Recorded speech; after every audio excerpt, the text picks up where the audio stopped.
సంగారెడ్డి జిల్లాలోని SB Organics ఫ్యాక్టరీలో జరిగిన అగ్ని ప్రమాదం కారణంగా బీతావహ వాతావరణం నెలకొంది. నిన్న సాయంత్రం 4 గంటలకు జరిగిన భారీ అగ్ని ప్రమాదంలో 2 రియాక్టర్లు పేలాయి. ఈ ఘటనలో 6 చనిపోగా మరో 3 పరిస్థితి విషమంగా ఉంది. నిన్న డ్యూటీకి వచ్చిన 60 మంది ఉద్యోగులతో 30 మంది ఉద్యోగుల ఆచూకీ లభ్యమైంది. మిగతా వారి కోసం పోలీసులు ఆరా తీస్తున్నారు. చనిపోయిన వారిలో కంపెనీ డైరెక్టర్ రవిశర్మ ఉన్నారు.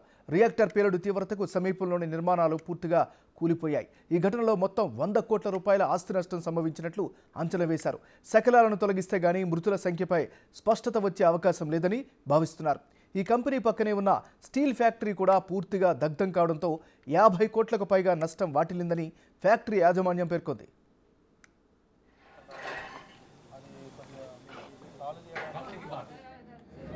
वक्त की बात है, शरीर संभाल लेना है, 10-15 दिन संभाल लेना है, 2 बच्चों को कुछ लेना है।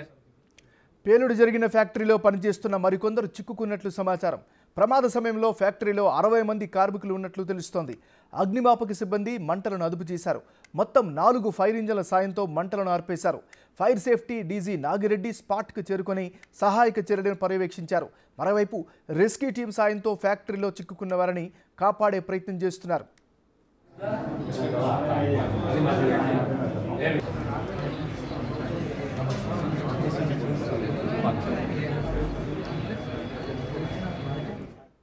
రియాక్టర్ పేలుడు దాటికి కొన్ని మీటర్ల దూరంలో కార్మికులు ఎగిరిపడినట్లు తెలుస్తోంది.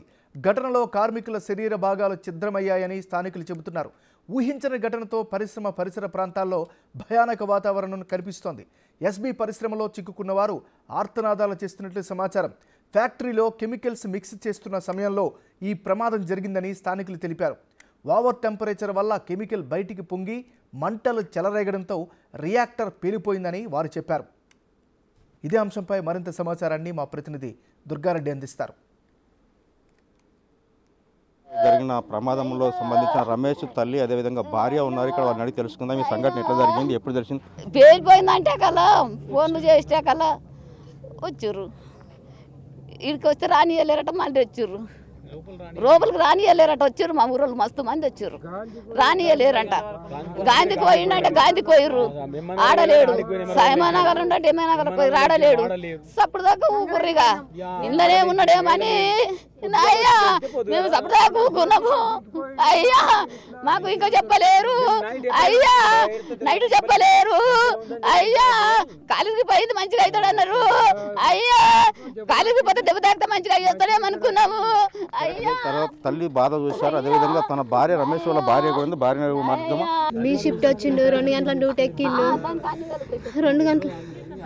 5 గంటలకు ఎరికయింది. ఫోన్ చేసిర్రు ఈ నుంచి వాళ్ళ ఫ్రెండ్స్ అంట. ఫోన్ చేసిర్రు కంపెనీ వేలిందమ్మా నీకు తెలుసా అంటే నాకు తెలియదు అన్న. డ్యూటీకి పోయిండా అంటే డ్యూటీకి 2 గంటల డ్యూటీకి ఎక్కిండన్న. వద్దంటే ఎక్కిండు. ఈరోజు ఏమైంది అంటే ఏం కాలేదమ్మా నేను ఇంకా పనికాడికి పోయినాక ఫోన్ చేస్తానంటే సరే అన్న అని ఫోన్ పెట్టేసి మళ్ళీ వేరే వాళ్ళు మా ఊర్లో పోతారు. వాళ్ళ ఇంటికి పోయి అడిగితే వాళ్ళ అన్నయ్య ఈడికి వస్తాడంట.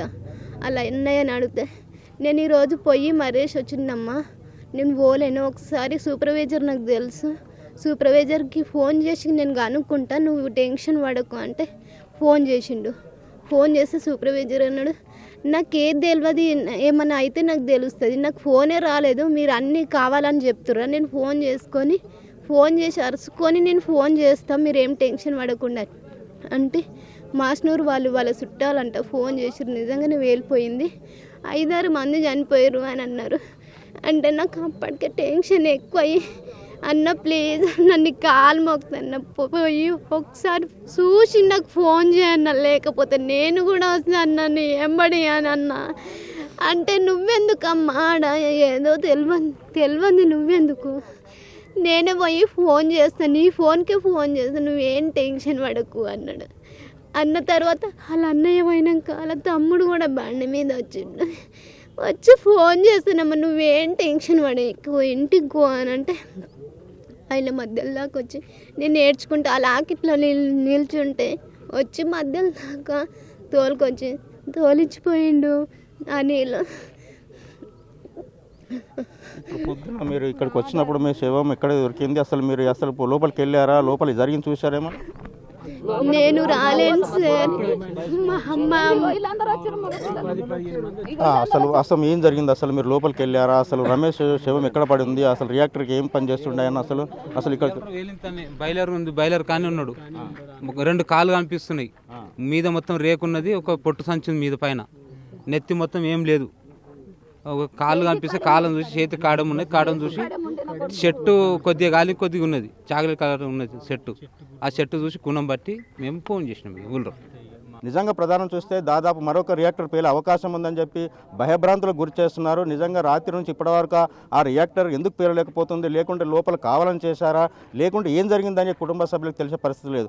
లోపలికి వెళ్ళిన తర్వాత వాళ్ళంతా తెలుసుకొని నిజంగా జరిగిన విషయాన్ని కూడా కొంత వాళ్ళు కన్విన్స్ అయ్యే అవకాశాలు ఉండే, కానీ చెప్పే పరిస్థితులు లేదు. అదేవిధంగా లోపలికి వెళ్ళనిచ్చే పరిస్థితి లేదు. కనుక మా ఆవేదన మనం అర్థం చేసుకొని మాకు పూర్తిగా నష్టపరిహారం చెల్లించాలి. ప్రధానంగా ఇక్కడ జరుగుతున్న విషయాన్ని అయితే మరి ప్రతి ఒక్క కుటుంబానికి కూడా ₹1,00,00,000 నష్టపరిహారం ఇవ్వాలని చెప్పి ప్రధాన డిమాండ్ వ్యక్తం అవుతోంది. కెమెరామెన్ కరుణాకర్తో దుర్గారెడ్డి, బిగ్ టీవీ, సంగారెడ్డి నుండి.